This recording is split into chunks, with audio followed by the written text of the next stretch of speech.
You get what I'm saying. A lot of this stuff is really old. Let's finish the old stuff, out with the old, in with the new, all that good stuff. Hooray, hurrah, Happy New Year, here we are. Hey makeup friends, and happy 2023. I thought we'd start off the new year with a new project pan. I cannot believe that I've become a project pan person, and yet here we are. I stuck through it all throughout 2022, saw some great results there, and I just wanted to do it again for 2023. But I wanted to do it a little bit differently in terms of the items that I selected.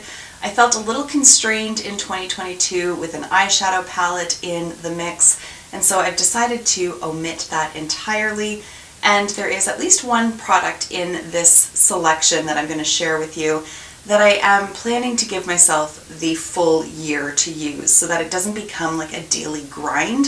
I do want to rotate through my collection and get as much use of the items that I have, but I do want to have a specific focus on these project pan items. So with that said, with some of the items I anticipate having some pretty quick progress, and then some others I think they're going to be around for many months to come, and that is okay. I thought about that specifically while deciding what to include, so I've already put my mind to that. So without further ado, let me introduce you to the 10 items that I'm going to be panning throughout 2023.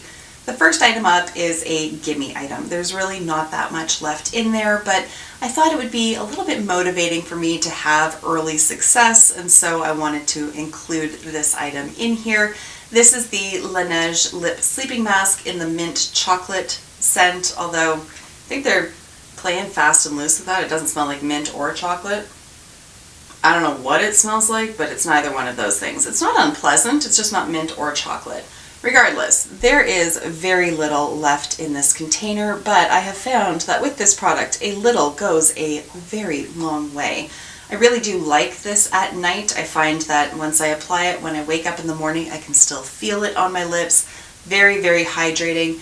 I have been, foolishly, I've been using a different Laneige product. Can't remember what it's called, but I'll stick a picture of it right here. And I like it, but I've been wearing it overnight. It is not up to the task. So I'm actually going to flip those ones around, put this back on my bedstand, and then use it every night before bed. I'm finding using the other one, I'm having a lot of cracking still going on in the corners of my mouth, and it's just not as heavy duty or as long wearing as this one. The other one is great for daytime, but this one is definitely better for night. For the remainder of the items, I'm going to go through them in terms of their application. I have all of them on today, and I'm going to sit off to the side so that I can just insert some footage of me applying it. I will give you my thoughts on these items in an update, but for today, you just get to look at me applying it. So first up is a primer. This one is from Good Molecules. It's the silicone-free priming moisturizer. What I really like about this one is that it is basically just an additional skincare step. It is very moisturizing on the skin. It adds a little bit of luminosity to the skin by virtue of the fact that it is moisturizing it.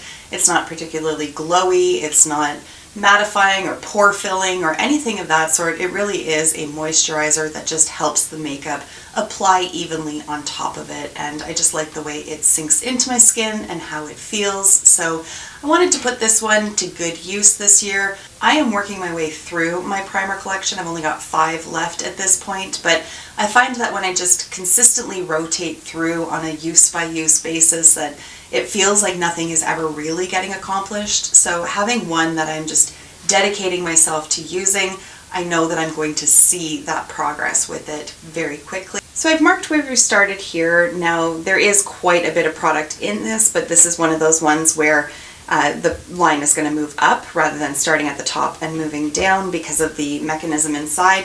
Basically just guarantees that there's never really any like air accumulating or anything of that sort. So at any rate, we've got it marked. We shall see where the year takes us with this one. So the item that I am going to give myself full latitude in terms of if it takes me the whole year to use it up, it takes me the whole year to use it up. I'm not going to make a concerted effort to get through it as quickly as possible or use it to the exclusion of all others, is a foundation. This is a Seamless Skin foundation from Lisa Eldridge. I have it in the shade 6, I believe it is. Yes, I have it in the shade 6, and it is basically brand new. Even though I've had it for a long time. I really have not gotten much use out of it. And that's not because I don't enjoy this foundation. It's because I had other foundations in my project last year, which I did use pretty much to the exclusion of all others. So that's why I'm taking this different approach to it this year. This is by far the most expensive foundation that I have in my collection. So I want to ensure that I use every drop of this foundation. Therefore, I'm including it in here so that it's a constant reminder for me to use it. Although, like I said, I am going to give myself permission and grace to use other foundations without feeling guilty or beating myself up for not using this one.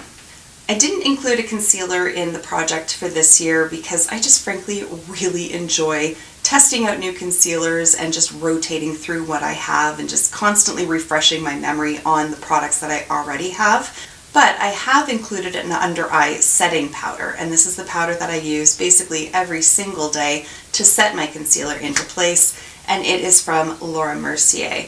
This is the Secret Brightening Powder for Under Eyes in shade 1, and I've marked it by putting it on its side and then just putting a little notch on the side there just to show roughly how much product is left in there. It's not a perfect science, but it's about as good as we're going to get at this point. Now we're on to a product that has been in my collection for several years at this point, and it's starting to show in the product in terms of its blendability and application. It's starting to show its age, and therefore I thought this would be a good time to really dedicate myself to it. And it is the Soleil Tan de Chanel from Chanel. This is the original version of it. They do have a newer one out now. For the life of me, I can't remember what it's called. I'll put it on the screen if I can think of it. And from what I understand, they have tweaked some of the ingredients and people are not as happy with the new version of it as they were with the original. That's what I have. I have no basis for comparison, but this one I have enjoyed using in the past, but there is a ton of product in this container. So you can see, obviously I've already hit pan, so my goal with this is to use it up. And whatever hasn't been used by the end of 2023, if anything, is going to get binned because it is getting quite dry in there.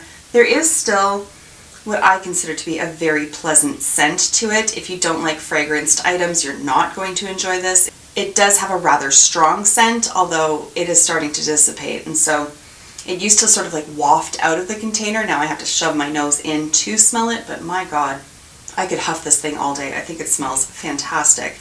So then we have a setting powder. Now this is housed in an e.l.f. container. It is not an e.l.f. powder. In fact, I don't even know if e.l.f. still uses this container. I've just been holding on to this for years at this point. The product that's inside here is the RCMA No Color Powder.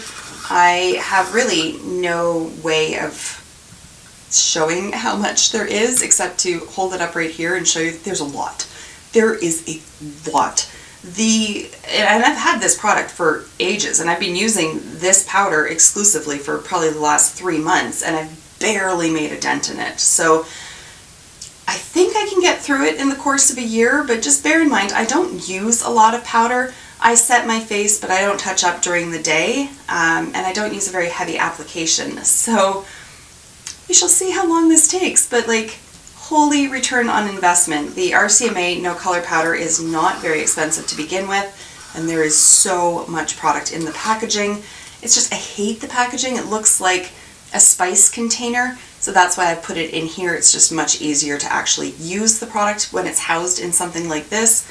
Why RCMA didn't think of that, I have no idea, but here we are, creative solution. I do want to get through this. I will take pictures of it, but that's about the best way that I can do to monitor the progress. So then I have a highlighter, and if you followed my project pan in 2022, this will be a familiar sight for you. It is Flexitarian from ColourPop. I came so close to finishing it in 2022, but just couldn't quite get her done.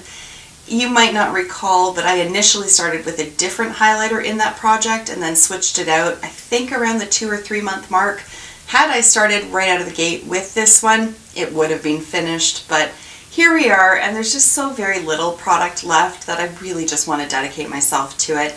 And the thing with Flexitarian is that although I love it, I mean, it is a true like see you from space kind of highlighter, but it still shears out really nicely with a finishing powder on top of it. But I know as much as I love it, if I put it back into Gen Pop, I'm just going to keep reaching for other things because I can. I've used this one exclusively for months at this point, and so I know that just having that little bit of freedom, I won't come back to it, and it's just going to sit there with so little product in it.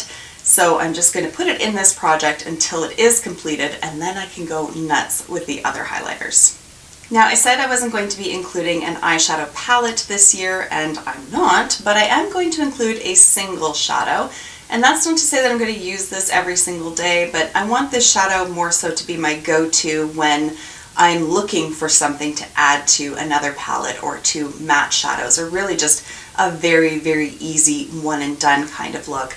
And again, we're going to ColourPop for that, and this is in the shade Frog, and it is obviously what I have over my lids today. It's just a really pretty shimmery light pink, and you can see there's already pan hit on there.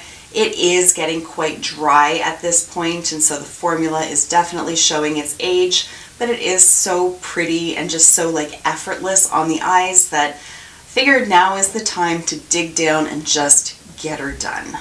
Now, panning a lip product is always a huge endeavor, but this one I've already made very, very good progress on, so I'm really not all that concerned about being able to finish it up in a reasonable amount of time, certainly within the year. And that is from Tower 28. This is one of their lip jellies in the shade Cashew. And as you can see by the mark on the tube there, I have used quite a bit of this already. It's a very easy, comfortable lip gloss to wear. Not necessarily my favorite formula. I do find that it like vacates my lips very quickly, but it doesn't get sticky, it doesn't get gummy, it doesn't camp out in the corners of my mouth or feather all over the place. It is just a very easy to wear and easy to touch up kind of lip gloss, but because there's so very little of it left, again, I just wanted to put it in this project and just get it done and move it on out of my collection knowing that I've used every drop of it. And then finally, we have a perfume. So I was a little hesitant to include a perfume in this project, although I have been panning various perfumes throughout 2022. But again, the sort of overarching theme of this project this year is shit's getting old, let's use it up. That's basically what it's coming down to. And this is the oldest perfume that I have. This is Daisy from Marc Jacobs. It's a fairly iconic scent at this point, so I'm not going to try to hobble my way through explaining what it smells like because I couldn't even know where to begin. The one thing with this though is, I think it's just because it's so old, when I squeeze it, it comes out like, boop, like it's not a spray, it's not fine at all. It's almost like a jet stream, so I'm not entirely sure what that is all about. It's a little bit of like a high-risk situation, but with daily use, I'm sure I will come to learn that that's what's going to happen and remember that that's what's going to happen and be able to adjust my application accordingly. Because I did try to squeeze it on my neck and that did not work out very well, so I think I'm going to have to figure out a different way to apply it so that I'm not left with giant pools of perfume on my body, because nobody wants to be around me when I'm smelling that intensely. Regardless, the time has come to just finish it and be done with it. Again, that's the theme of this project this year. I mean, that's kind of the theme of any project, is finish it and be done with it, but like, this year it's like you've been sitting around forever, get the fuck out, basically. Okay. It is time for me to go and eat dinner, apparently. I have lost all function of thought because I'm hungry. So, okay, with that said, I would love to hear from you in the comments. Are you going to be doing a project pan of this year? Doing a project 10 uses or anything of that sort? I did look into other types of project pans. I know there's like deck of panning and all sorts of stuff, but honestly, I couldn't figure out the rules and I just didn't want anything particularly complicated. Last year, my approach to the project pan worked out well for me, so I'm hoping that I can replicate that again this year. But I would love to hear whatever it is that you've got going on. Let me know down below. But for now, I will thank you for taking the time to watch this video. If you enjoyed it, please give it a thumbs up. And if you're not subscribed to the channel, I ask that you consider doing so. But for now, I'm going to say goodbye, and I will see you in my next video. Until then, just be a decent human being. Bye for now.